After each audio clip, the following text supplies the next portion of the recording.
everyone, this is Anissa, the editor for Club F.U.C.I, and I'm here with a special edition of Spotlight on an Artist.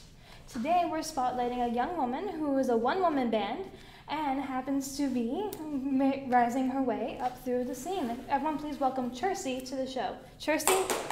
Oh, thank you. Applause from the crew.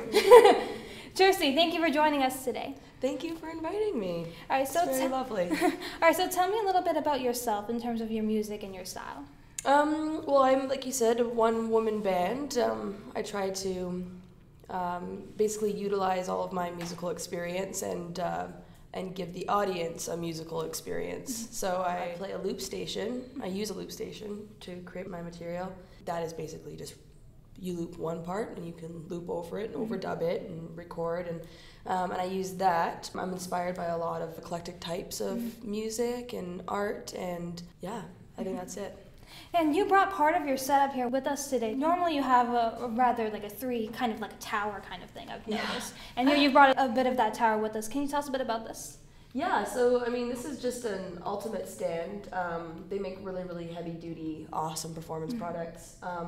And then the nice thing about these ones is that it allows me to stack up my keyboards on top of each other, so there's not so much movement. It's just my hands moving, so I'm not like always like rotating to like play everything, because then that would get complex. But yeah, so that's an ultimate stand. This is my Nord, my like $3,000 piano, which is beautiful. It took me 2.5 years to pay this baby off. Yeah, but it's like amazing. I love this one. And it's a special edition. It's a 73 key. It's kind of nice. And then this is the MIDI controller. So this guy, it actually is controlled by a device called VP7. It's basically a voice modifier. So a vocoder essentially. So you play the keys on here, and it's all like runs through the other device, and then out comes my voice in all of the harmonies that I'm playing. That's really cool. Really cool. Yeah, I really love that. So this is just like step one, and I've got like two other main chunks, I would say, to the puzzle after that. All right, that's a really unique setup. Yeah, I love it. All right, and right here we have your debut EP, Gray Matter. Why don't you tell me a little bit about this record right here? So this is kind of like my nerdy album. I think they're all going to be pretty nerdy, actually. I'm a big nerd. But yeah, so this is Gray Matter. And this album, basically, I wrote almost all of these songs in about 2 weeks. Yeah, I did it really, really quick.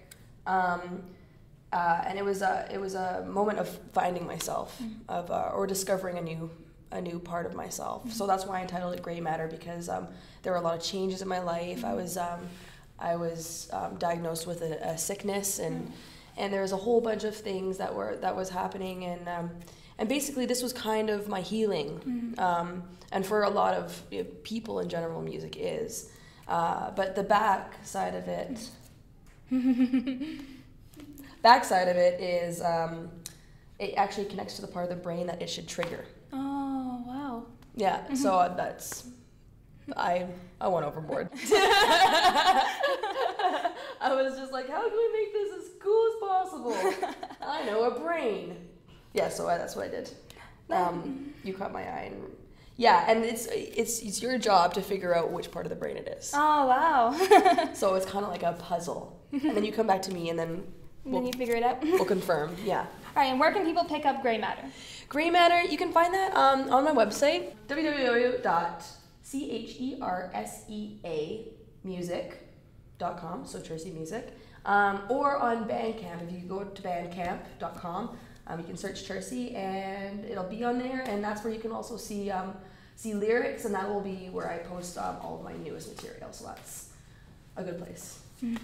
All right, and recently you got to do a bunch of shows in early November, including one on November 5th. You actually got to open for a band, a rising major label band called New Politics. Yes. Now tell me about how you got into that show, because I heard it wasn't exactly planned by... Well, it was planned. Oh. Yeah, it was, I don't know, it was bizarre. Basically, there was a band that was supposed to open them. It was Some Kind of Wonderful, or I've never met those blokes. I don't know who they are, but 3 weeks before the show, I get an email from Live Nation. For an independent artist, it's kind of a big deal not to like you know, but it was really exciting for me. Very, very exciting. And they contacted me via email, and they're like, would you like to do the show? And I was like, yep. Like, there is nothing to it. I just said yes, and they were like, awesome, we could, you know, we're able to do this for you, and we would love to have you open. And I was like, right on, I'm on board. And obviously, me not knowing New Politics super well, I've heard their songs on the radio, and I know who they are.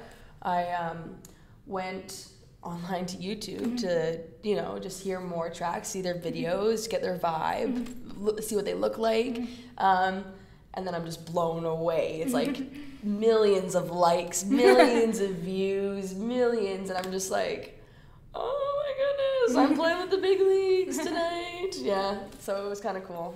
And you got to hang out with the big leagues after, because New Politics obviously saw your show. Did you get to hear back from them? What did they think of you?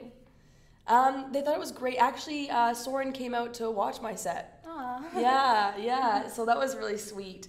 And they're so nice.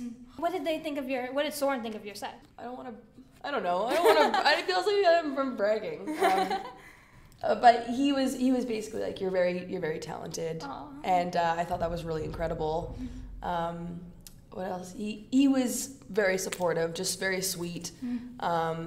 And you know, it's humbling being around someone that modest. He is just such a. They're all three of them beautiful guys, like inside and out, right? Oh, that's they're sweet. cute. They're cute. They're cute. Now, I happened to be at that show as well, and I happened to see you perform. First of all, great job. Thank you. Great job. You were fantastic. You. And you had a pretty short set, but one of the songs that actually caught my eye was a song called Party Drugs. Can you tell me a little bit about that song? Yeah, so Party Drugs is my newest song. My newest song that I'm able to perform fully. Because, you know, it takes a lot of arrangement and it takes a lot of practice to get the songs perfect is a flexible term in what I'm doing. But so yeah, Party Drugs is the new song, and I love that song. I'm really into it. It's pretty melodically simplistic, but it has a really epic build, and then like a drop in the mid song, and then the build gets bigger and bigger and bigger, and then it cuts off right away at the end.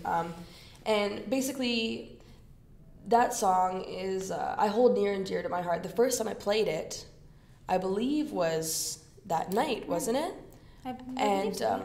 And I played it, and I know you guys probably couldn't see, but I was crying. Aww. I was crying when I was playing it because like to me it was so moving. It was like for the first time for me emotionally, and the reason being is over the past couple of years I've been to university. I've done that.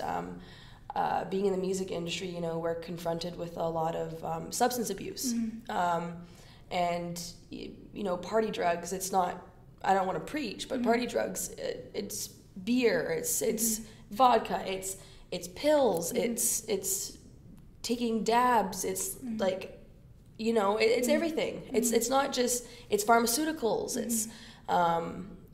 it's a lump category. It's not just like drugs. And I wrote this song because, you know, being around it and being in an environment that's, you know, it's heavy. It's pretty heavy, and I've lost some people over the years. I've lost 2 really good friends to addiction. I know people who have passed, and fortunately, I haven't been very close with these people. So. But I wanted it to be a lesson almost, and basically the chorus is it says it starts as like one drink's never enough, and then it ends in one drink ended it all. So it's very progressive song, and it means a lot to me. So I would love to play that for you the next time we visit. Yeah, definitely. We've definitely got to plan you on another show. Yeah. Foreshadowing. Yeah. Now, jumping back to Grey Matter a bit, I believe you have a couple music videos for this one, right? Yeah, well, I mean, YouTube, I just put my house, like my home videos, right?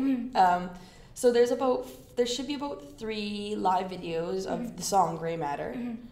but there is one music video. That was a collaborative effort with a dance troupe. Basically, it's called DANCINEMA, and it's owned and directed and produced by Jen Ray, my good friend Jen Ray. Beautiful girl, very talented, and I'm really lucky to work with her, someone with such good skill in both dance and in film. And I believe she just graduated, and she used that as part of her thesis, I think. Oh, wow. The gray matter cut. And so it's all been her work, but she's applied to a whole bunch of film fests, and we've seen a lot of success actually with the music video. Because first and foremost, it is a music video, but it's an art piece. It's a very beautifully done art piece. So I'm really proud of that, but that's mostly her work. So I'm mostly proud of her. And all I did was, sing my part, and that's it. And the song to go with that video is Gray Matter. Oh, it's Gray Matter. So how about we play a clip of Gray Matter now?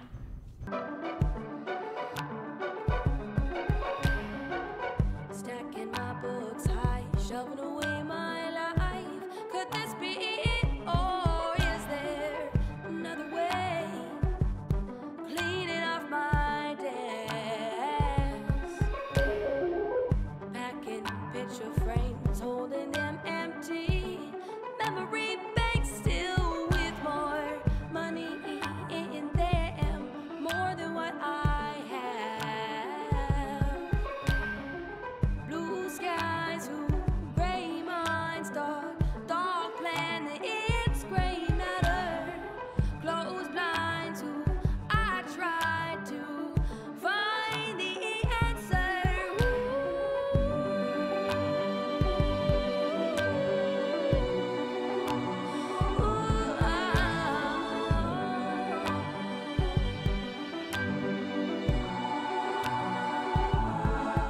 All right, that was Gray Matter. And you mentioned a little bit before that Party Drugs is your newest song. Or is there a full-length album coming up? Ooh, I don't know. I don't know. Right now I'm working on a whole bunch of stuff.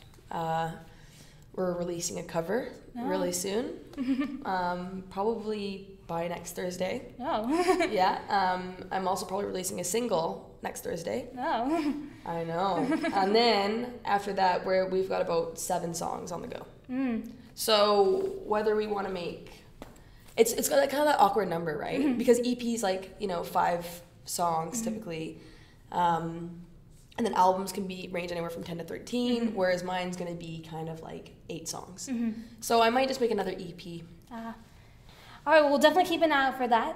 And thank you, Chersea, so much for joining me. Oh, thank you. You're so lovely. You're lovely too. We're good friends now. Yeah, definitely. Okay, good. All right, so this is Anissa signing out with Chersea for Club F.U.C.I. Have a great day.